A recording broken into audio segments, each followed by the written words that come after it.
دق الجرس. شكو ماكو. واو، وش سالفة مطعم منارة أربيل العراقي في دقيقة؟ بخير بك اكا فرمو. نحن هنا اكلنا كردي، اكو اكل عراقي واكو اكل كردي. نحن نميز بهذا الشغله انه اكلنا كله كردي، الشيف كردي، الشيفه كرديه، الاكل كله كردي. شتيد من الدولمه، معروفين نحن الدولمه، قوزي، القليه، الباتشا، كباب اربيل.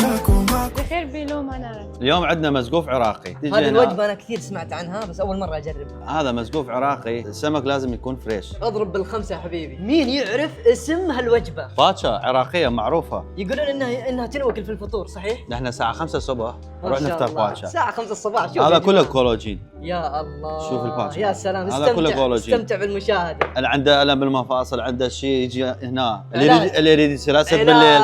علاج. يصير أسد بالليل، خليه هم يجي يمنا. وهذه الدولمة العراقية إذا ما جربتها فاتك الكثير. عراقية كردية بشرط. عندك هنا القوزي، الموزة هذا يجي. شوف الكباب يذوب بالحلق لو ما يذوب بالحلق. الله، كباب يتفتفت ونعيمي ما شاء الله، لحم نعيمي بسم الله.